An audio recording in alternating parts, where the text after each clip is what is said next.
C'est une découverte incroyable. Ça y est, on a réussi. Une équipe de recherche affirme qu'elle a trouvé la tombe de Jésus Le corps de Jésus a peut-être reposé ici. et déclenche une polémique sans précédent. Franchement, prévenez-moi quand vous aurez de véritables preuves. Cette théorie sera-t-elle confirmée par les avancées technologiques modernes On repousse les limites de l'archéologie. et par les indices découverts dans un deuxième tombeau? C'est quoi ça? On y est, les gars. C'est un symbole de résurrection chrétienne.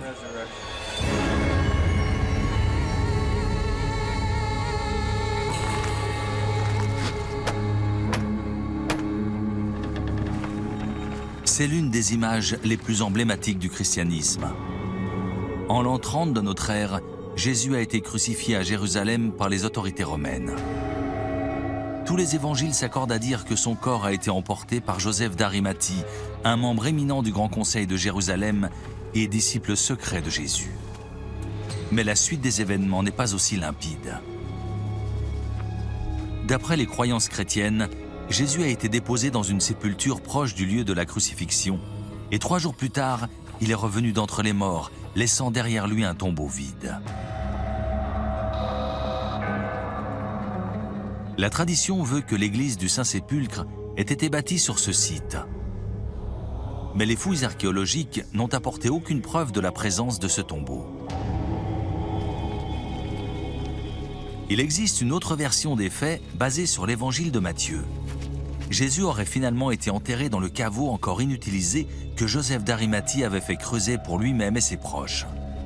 Là encore, aucune preuve archéologique n'a pu confirmer cette hypothèse.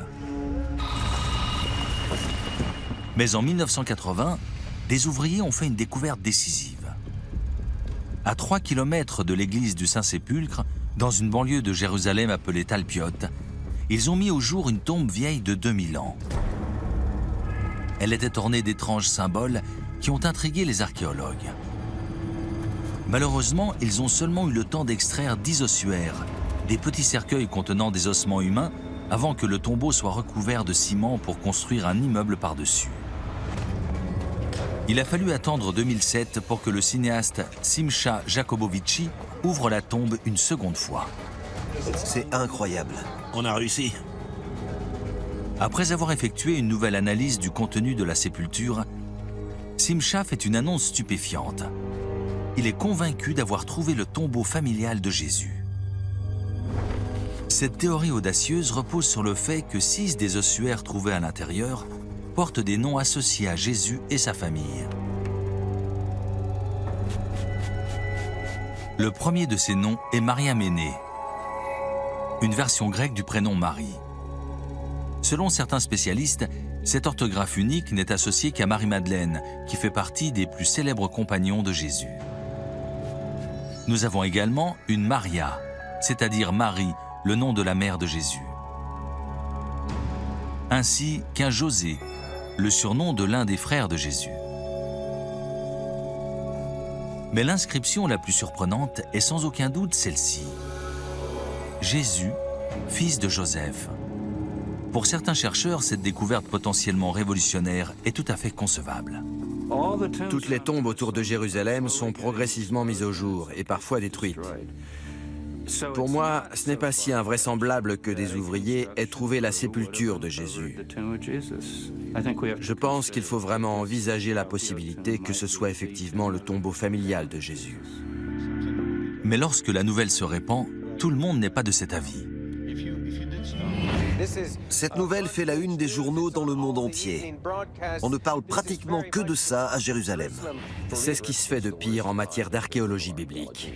Je ne vois aucune preuve dans tout ça. Je vais rester fidèle à mes croyances basées sur les Saintes Écritures. Elles sont beaucoup plus cohérentes que ce documentaire grotesque. Tandis que la polémique fait rage, Simcha oriente ses recherches vers un autre site archéologique où il espère trouver de nouvelles preuves qui confirmeraient son hypothèse. Il s'agit d'une deuxième tombe, située à moins de 50 mètres de celle qui aurait appartenu à la famille de Jésus. On a localisé la deuxième tombe. C'est notre prochain objectif. C'est parfait. Ce tombeau a été découvert en 1981. Une fois de plus, ce sont des ouvriers qui l'ont trouvé par hasard sur leur chantier de construction. Plusieurs archéologues ont pénétré dans la sépulture par un trou dans le plafond. Ils ont pris des notes et ont dessiné un plan approximatif du tombeau. Mais des organisations religieuses orthodoxes, désireuses de préserver la tranquillité des morts, ont obligé les archéologues à quitter les lieux. Ils ont à peine eu le temps de prendre quelques photos en noir et blanc que l'on a retrouvées récemment.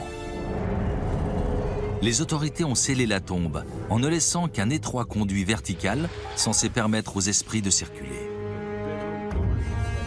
Ce passage a été obstrué par du ciment en 2009, achevant ainsi de condamner la sépulture. Mais le conduit lui-même est toujours présent et marque la position exacte du tombeau sous ce complexe résidentiel. Simcha et son équipe pensent que ce deuxième tombeau appartenait à des fidèles de Jésus, peut-être même à Joseph d'Arimathie lui-même. Ces deux tombes ont été creusées sur une colline, à l'écart des autres sépultures de cette zone. Au 1er siècle de notre ère, ce domaine appartenait visiblement à un homme riche qui possédait un pressoir à vin et des bains rituels. Et d'autres indices suggèrent que cette colline de Talpiot revêtait une importance particulière par rapport aux autorités politiques et religieuses. Derrière toi, on aperçoit l'Hérodion. C'est là que se trouve la tombe d'Hérode, le roi des Juifs. Dans l'autre direction, on a le temple de Jérusalem. Et derrière moi, c'est la colline d'Abou Tor. Selon la tradition, c'est là que les prêtres juifs se sont rassemblés pour condamner Jésus. Alors on peut se demander si l'emplacement du tombeau n'aurait pas une signification particulière. Ce n'est pas un quartier quelconque de Talpiot. On dirait que c'est une sorte de position stratégique.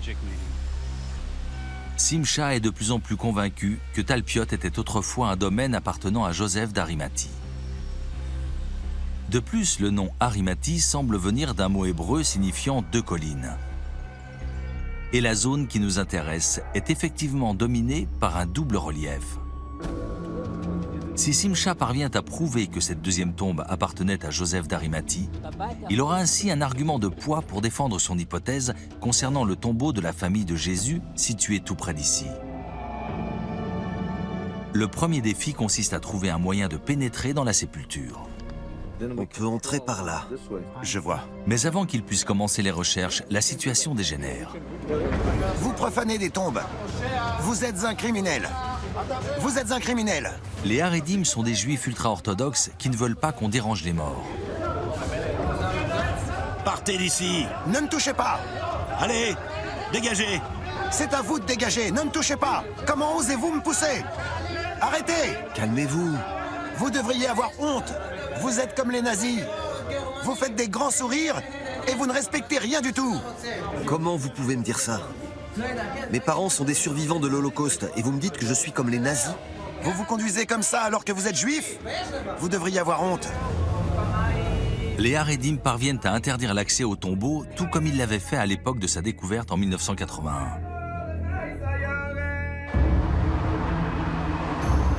Simcha et son ami producteur Félix Goloubeff ont demandé une entrevue avec un rabbin influent de Bnei Brak. C'est de lui que dépend le groupe religieux qui a interrompu leurs recherches. Simcha et Félix doivent absolument trouver un compromis. Après plusieurs heures de négociations à huis clos, les Haredim donnent leur accord pour une exploration limitée du tombeau. Simcha et Félix devront les tenir informés de leurs opérations et ils ne devront pas toucher aux ossements des morts. Maintenant que le problème est résolu, Félix ressort le plan dessiné par les archéologues qui ont exploré la tombe en 1981. Ce document est approximatif et les deux cinéastes ne savent pas exactement sous quel appartement se trouve le tombeau. Mais il est forcément situé à proximité du conduit d'origine. C'est super. Ils sont persuadés qu'une partie de la sépulture se trouve forcément sous ce couloir. Mais est-ce qu'ils ont vu juste ? Pour s'en assurer, ils vont utiliser un géoradar ou radar géologique. Cet appareil envoie des ondes électromagnétiques dans le sol pour détecter des matériaux inhabituels ou en l'occurrence des cavités. Simcha et son équipe examinent tout le couloir afin de trouver des espaces vides anormaux. D'après les calculs de Félix, c'est au bout du couloir qu'ils ont les meilleures chances de trouver ce qu'ils cherchent. C'est le coin magique. Vous voyez quelque chose? Il y a un espace ici, regardez. C'est le bord de la cavité. Pour faire simple, est-ce que Félix a raison? On peut faire passer une sonde à cet endroit? Oui, il a raison. La cavité mesure environ 60 cm de long à partir du coin et 40 cm de large. Félix pense que le seul accès possible à la chambre mortuaire est une zone à peine plus grande qu'une feuille de papier. Ils ont localisé la tombe, mais maintenant, ils doivent trouver comment y pénétrer.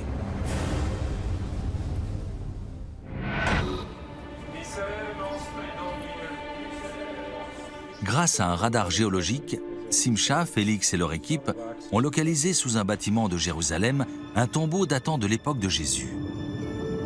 Mais ils ne savent pas comment y accéder. Il faut qu'on trouve un moyen d'entrer. Deux spécialistes viennent d'arriver. L'historien James Tabor, avec qui ils ont déjà travaillé, et l'archéologue Rami Arav, qui se joint à leur recherche du tombeau de Jésus. Ils ont obtenu une autorisation officielle pour fouiller la sépulture. L'idéal serait de creuser ici, dans le coin.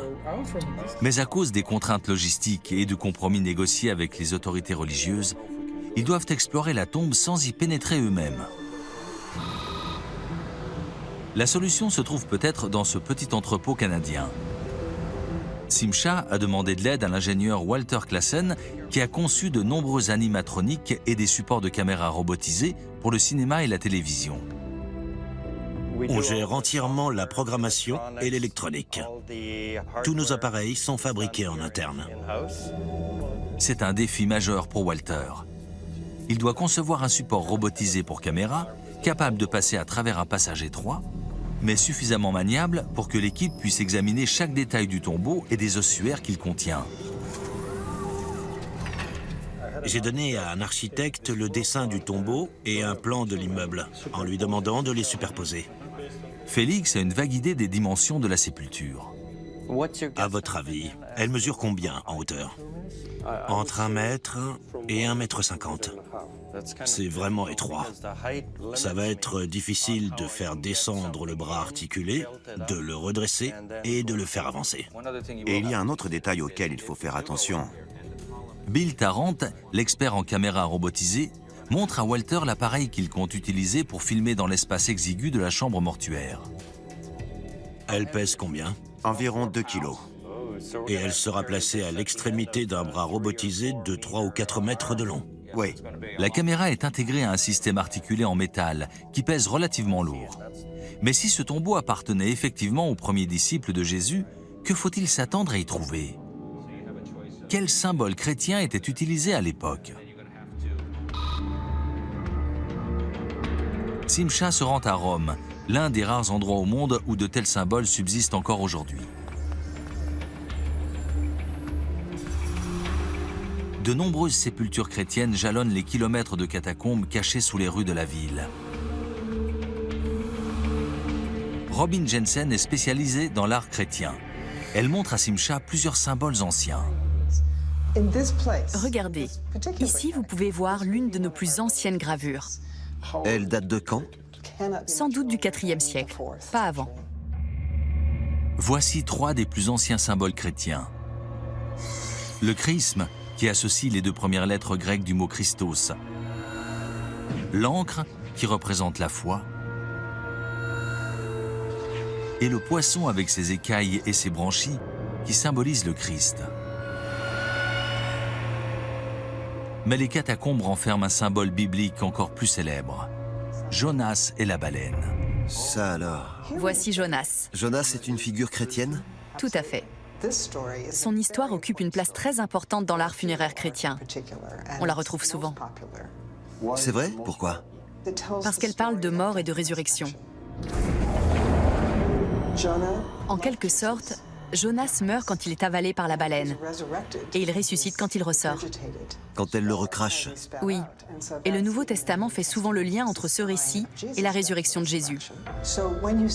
Alors cette image de Jonas, recraché par la baleine, est un symbole chrétien fondamental jusqu'au milieu du IVe siècle environ. Puis il disparaît. Après des mois de préparation, Simcha et ses collègues se rendent à Jérusalem, déterminés à percer l'ultime secret du christianisme.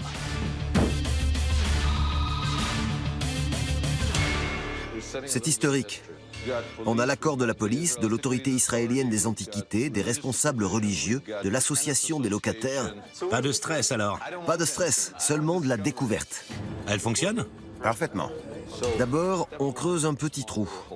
6 cm pour commencer. Oui, Et si c'est au bon endroit, on passe à 20 cm. c'est ça. Super. C'est parti.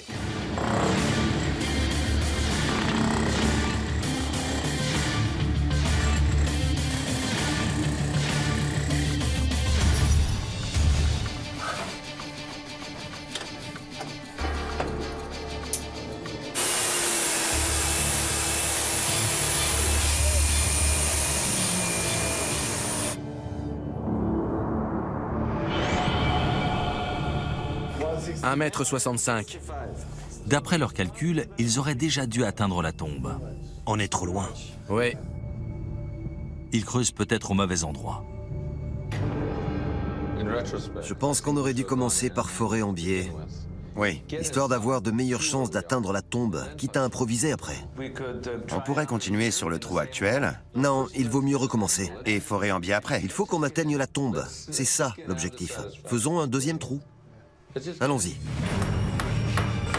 Ils prennent donc la décision de forer en biais.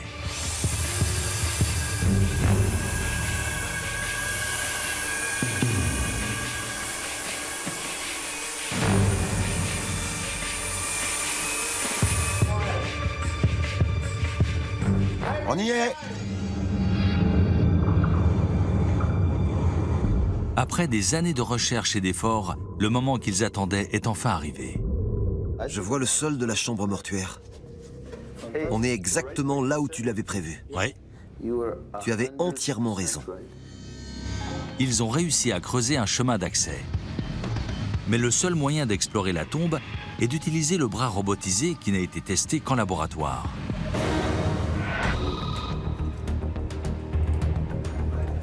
Walter Klassen rejoint l'équipe de recherche archéologique à Talpiot, dans la banlieue de Jérusalem. Le bras robotisé qu'il a fabriqué va enfin remplir sa fonction. Il a été fait sur mesure pour explorer une tombe ancestrale qui se trouve juste sous leurs pieds. Le cinéaste Simcha Jacobovici pense qu'elle appartenait peut-être à Joseph d'Arimathie, l'homme qui a enterré Jésus. Le fonctionnement du système conçu par Walter est essentiellement mécanique et non électronique. L'ingénieur va piloter le bras articulé en faisant passer de l'air comprimé dans des tuyaux en caoutchouc soigneusement étiquetés. Simcha et son équipe vont enfin percer les secrets du tombeau. Parfait. C'est impeccable. Regardez.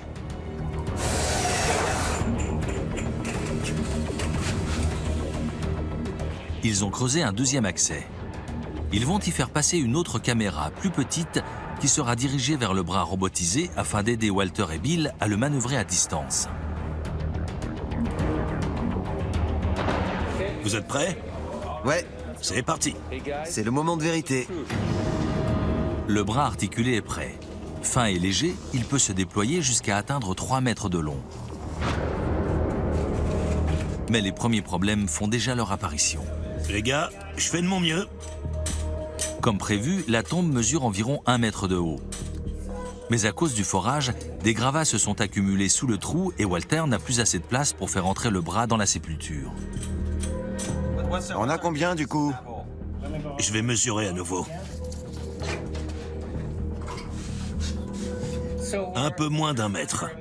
On aura assez de place pour redresser le bras? Oui, je pense que je vais déjà l'incliner un peu et le faire descendre comme ça. Puis le redresser au fur et à mesure. D'accord. Il va falloir que tu tiennes ça très fermement. Sinon, le bras va s'allonger tout d'un coup et la caméra va se fracasser par terre. D'accord. Je compte sur toi. Ouais, c'est parfait comme ça. C'est vraiment lourd ce truc. Je sais, c'est pour ça qu'il faut le tenir. D'accord. Tu t'occupes du reste? Tout le monde met la main à la pâte pour faire descendre le bras articulé dans le passage étroit. Tiens-le bien et continue à descendre. J'ai l'impression d'être un pilote dans son cockpit. On a un visuel. L'opérateur caméra Bill Tarrant prend ses marques et fait la mise au point.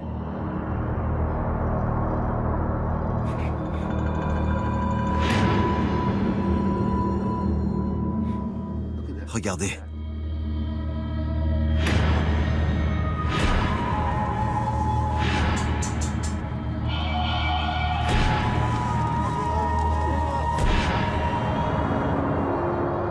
Ils aperçoivent plusieurs niches taillées dans les murs de calcaire. Certaines contiennent des ossuaires. Ce sont des coffrets remplis d'ossements humains On y est presque. On y est presque. qui ont été déposés ici il y a 2000 ans. Ça alors.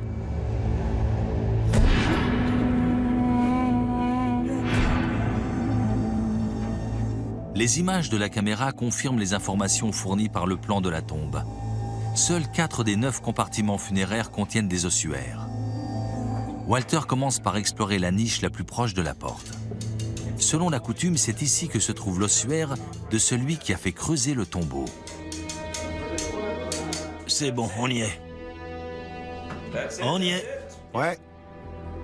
Cette niche contient-elle les restes de Joseph d'Arimathie? Le moment est enfin arrivé.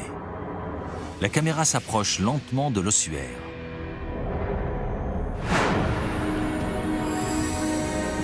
Walter fait passer un endoscope dans un tuyau le long du bras articulé. Cet instrument optique flexible permettra d'examiner l'ossuaire de plus près que la caméra de Bill.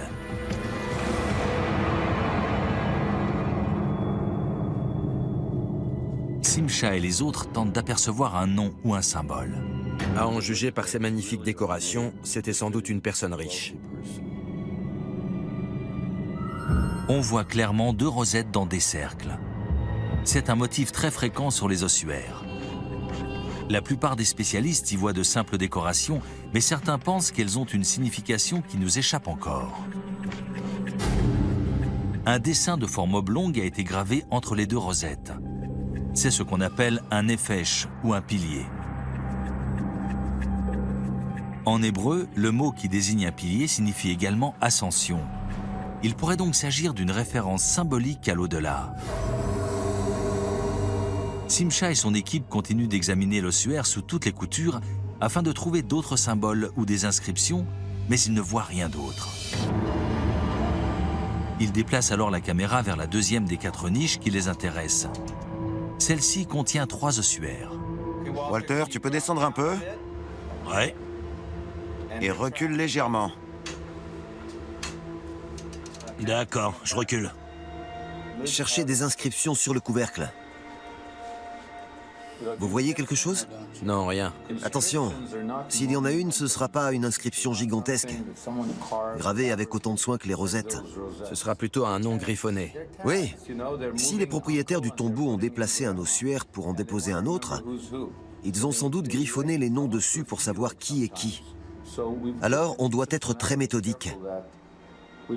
Il ne faut pas qu'on rate un indice parce qu'on s'attend à voir de grandes inscriptions et non de petits graffitis.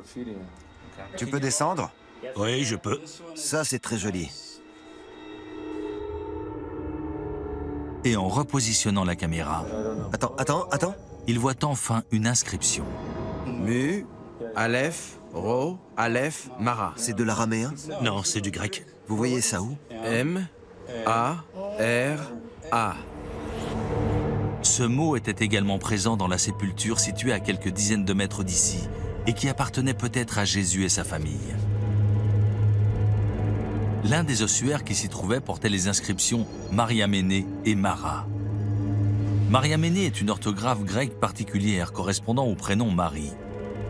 Dans les 2 seuls textes où il apparaît, il est associé à Marie-Madeleine. Quant au mot Mara, il signifie seigneur ou maître. Il semble indiquer que Marie-Madeleine était une femme respectée, au même titre que les apôtres.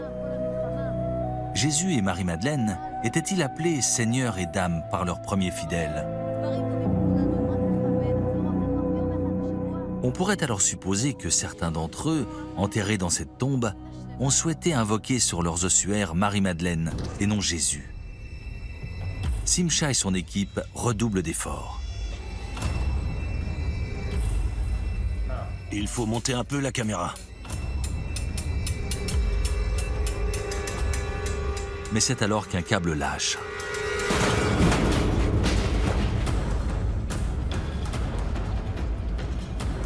La caméra et le bras articulé sont coincés.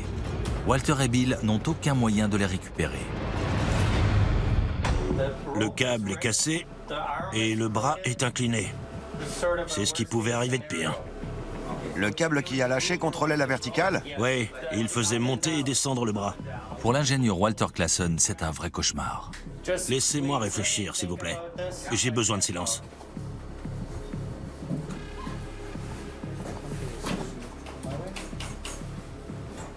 Tire là-dessus. Attends, doucement.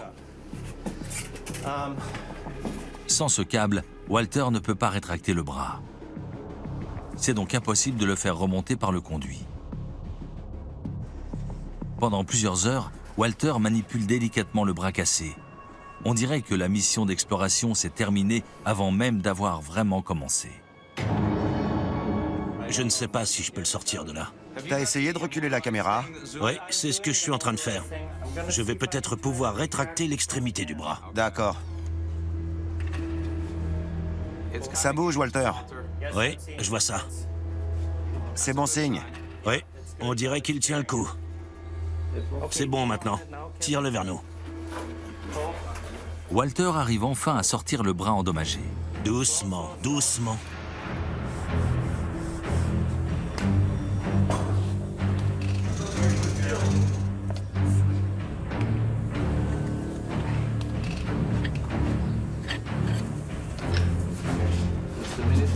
Après 2 heures de réparation, l'appareil de Walter peut à nouveau descendre dans le tombeau. Simcha et ses collègues examinent maintenant la 3e niche, qui contient un seul ossuaire. Il ne comporte aucun symbole, mais il est entouré d'ossements humains.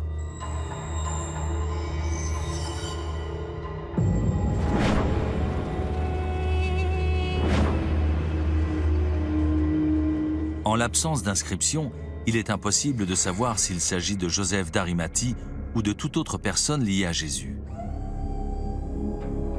Pour l'instant, les choses se présentent plutôt mal.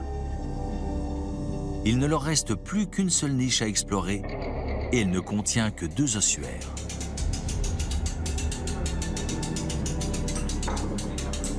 L'archéologue Rami Arav vient de les rejoindre. J'aimerais voir celui-ci. Walter, on peut avancer un peu plus? Oui, donne-moi une petite minute. L'équipe a investi beaucoup de temps, d'argent et d'efforts dans cette aventure. Mais l'heure tourne et ils vont bientôt devoir mettre un terme à cette exploration.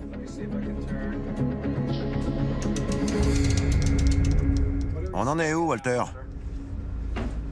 Je suis un peu coincé, mais on y arrive. C'est quoi ça? On dirait que c'est le bord du 2e ossuaire. Ouais, je confirme. On est toujours dans la 4e niche, n'est-ce pas? Ouais, et on voit le 2e ossuaire. Donc ce qu'on voit, c'est cette partie. Ouais. Soudain, Walter remarque un symbole inhabituel. Attends, j'ai vu quelque chose. Une croix. Reviens en arrière. Vous avez vu la croix? Non? Au milieu. Une croix? Où ça? Remonte, Bill. D'accord. Non, ralentis, ralentis. Là. Où? C'est vrai, c'est une croix.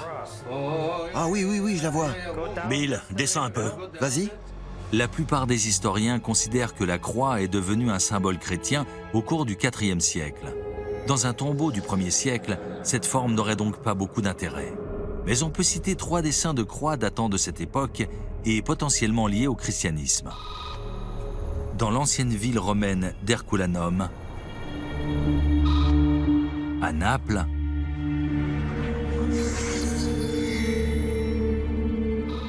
et en Galilée sur un site de fouilles confié à Rami Arav lui-même.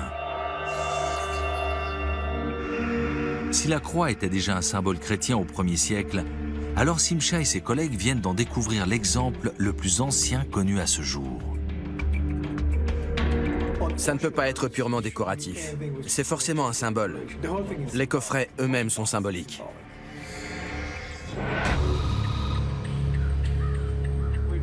Simcha et son équipe ont fouillé presque toutes les niches contenant des ossuaires. Avec leurs caméras robotisées, ils ont examiné 5 des 7 coffrets présents dans le tombeau. Ils espèrent trouver des indices qui prouveraient que la tombe située à quelques dizaines de mètres de celle-ci appartenait à la famille de Jésus. On s'en sort plutôt bien. On a trouvé 2 gravures, un pilier qui pourrait représenter l'au-delà et une croix qui est peut-être un symbole chrétien. Sans parler du mot Mara, qui était également sur un ossuaire de l'autre tombe et qui signifie maître ou dame. Pour moi, ça ne permet pas d'établir un lien assez probant entre les 2 tombeaux. Il nous faut plus d'éléments. Ils examinent soigneusement les 2 derniers ossuaires, celui qui porte une croix et celui qui se trouve derrière. C'est bon, rétracte. Vas-y avec la petite caméra. C'est une opération difficile qui demande beaucoup de rigueur. Utilise ma caméra pour voir ce que tu fais. Mais elle porte ses fruits. Je vois quelque chose sur le 2e ossuaire, celui qui est à moitié caché par l'autre. Regardez, Là, là. c'est quoi?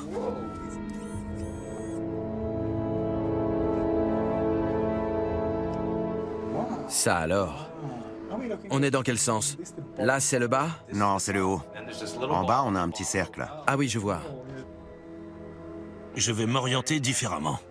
Ouais, regarde ma caméra pour bien te placer. Oh, c'est formidable. Là, là. Regardez-moi ça. C'est incroyable. C'est un nefesh. Là, c'est le bas. Sur l'écran, Rami croit voir un nefesh, un pilier, tout comme celui qu'ils ont aperçu dans la première niche. Non, attendez. Ce n'est pas un pilier. Tu as raison, c'est autre chose. Je n'ai jamais rien vu de pareil. Ouais, c'est mieux comme ça, oui. On dirait une amphore, J'y suis presque. avec les 2 poignées comme ça.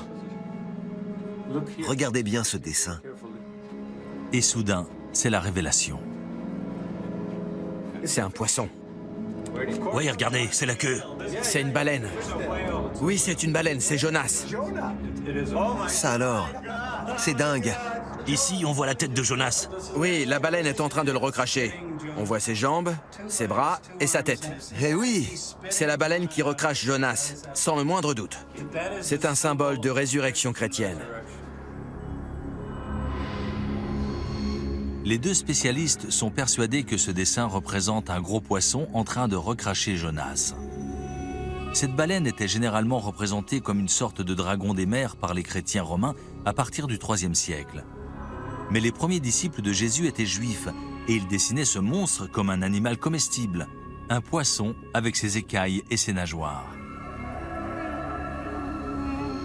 D'après le livre de Jonas, ce célèbre personnage avait la tête enveloppée dans des algues lorsque la baleine l'a recraché.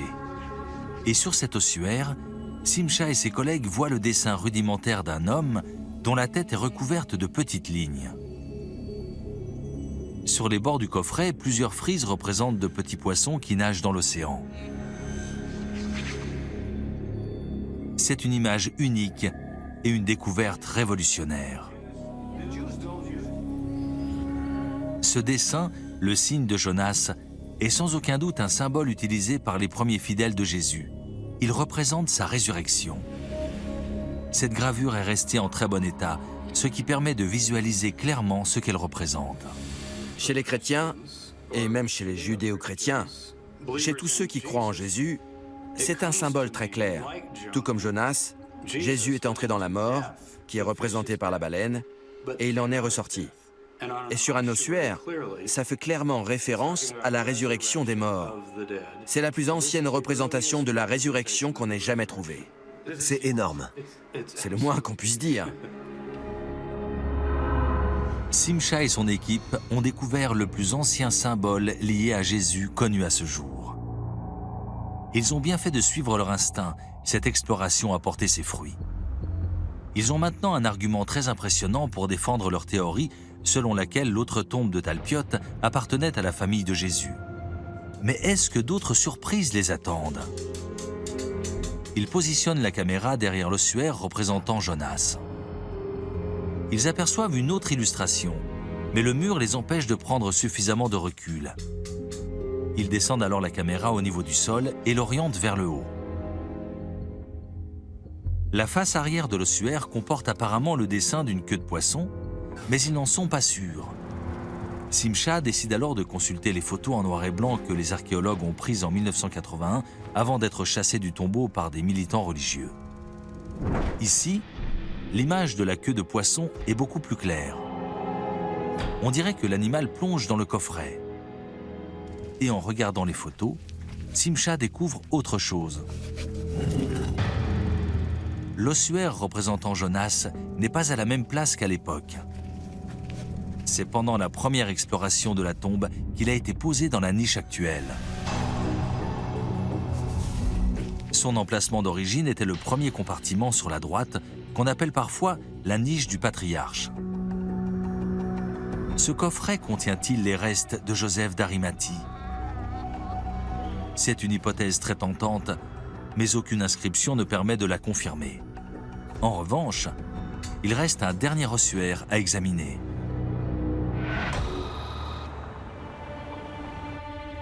Grâce à leur caméra robotisée, Simcha et son équipe explorent un tombeau condamné datant de l'époque de Jésus. Ils ont découvert une gravure exceptionnelle qui a peut-être été réalisée par les premiers disciples de Jésus. Mais ce n'est pas terminé. Il leur reste encore un ossuaire à analyser. Oriente le bras vers la droite. D'accord. On est dans la 3e niche sur la droite. Juste ici.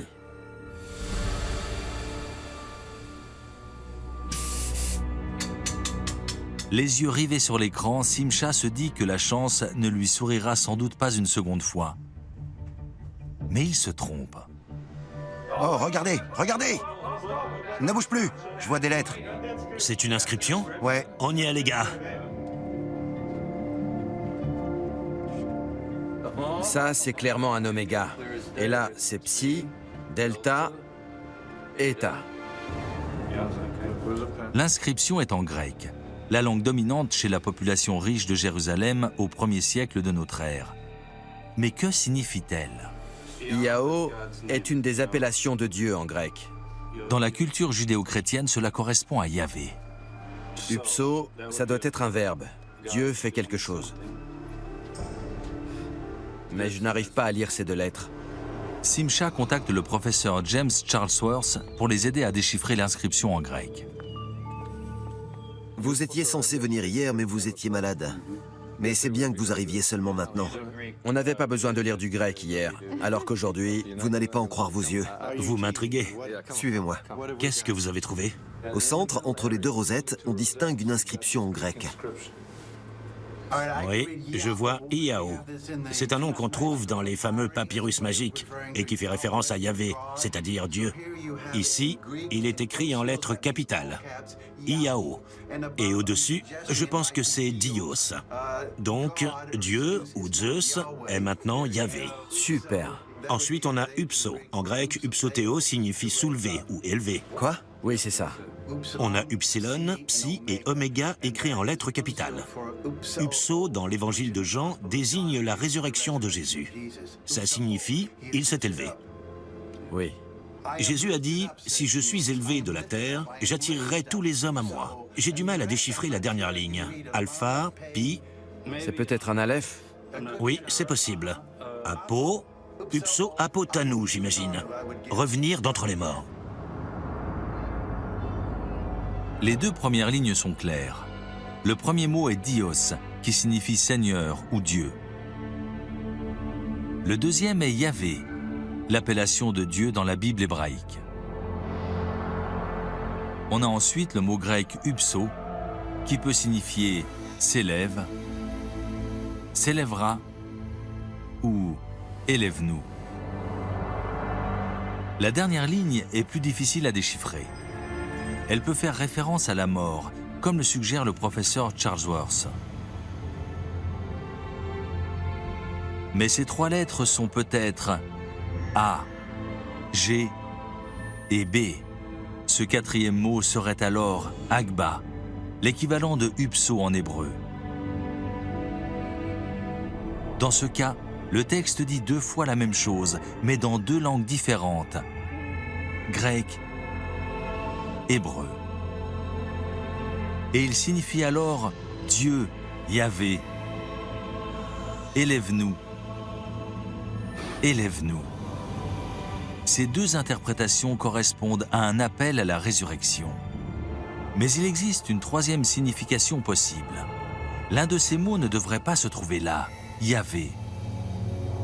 Au 1er siècle, la plupart des Juifs n'auraient jamais écrit le nom sacré de Dieu sur un ossuaire. Cela aurait été une hérésie.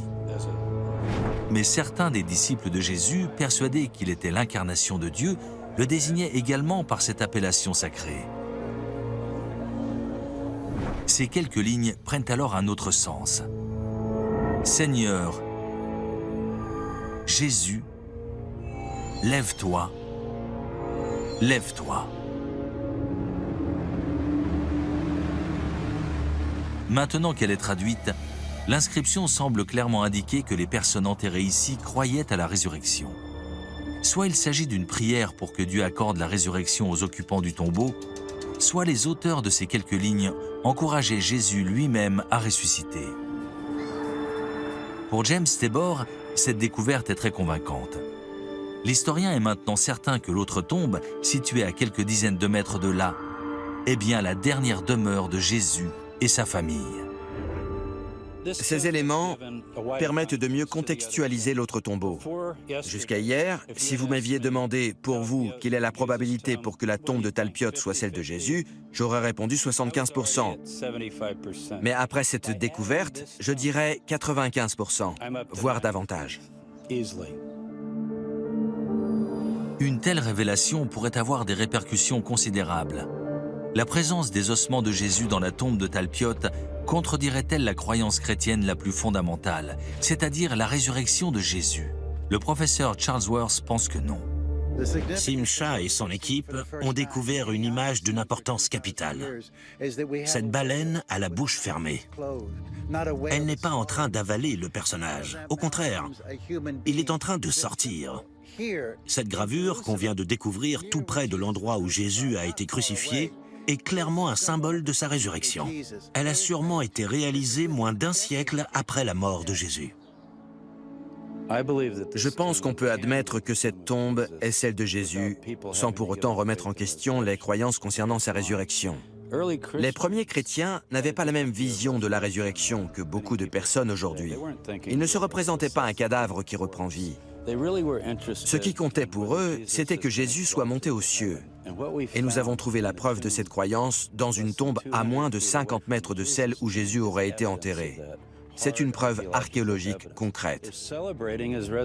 Les auteurs de ces textes et de ces dessins célébraient la résurrection de Jésus en lui disant « Lève-toi, élève-toi ». Pour eux, Jésus pouvait monter aux cieux en laissant son corps, ses ossements derrière lui, comme un vieil habit que l'on jette avant d'en revêtir un nouveau. La mission d'exploration arrive à son terme. Simcha et ses collègues ont-ils trouvé Joseph d'Arimathie? Impossible d'en avoir la certitude. Mais ils ne repartent pas bredouilles, loin de là. Ils avaient déjà relevé plusieurs noms très intéressants sur les ossuaires de l'autre tombe, et ils peuvent maintenant ajouter à la liste de leurs trouvailles une image de Jonas, une croix, le mot Mara et le plus ancien appel à la résurrection chrétienne découvert à ce jour. Pour Simcha et son équipe, ces indices très convaincants donnent de bonnes raisons de penser que c'est ici, à Talpiot, qu'ont été enterrés les premiers disciples de Jésus, ainsi qu'une grande partie de sa famille, et probablement Jésus de Nazareth lui-même. C'est maintenant à la communauté scientifique et universitaire d'analyser ces preuves. Une chose est sûre, le débat ne fait que commencer.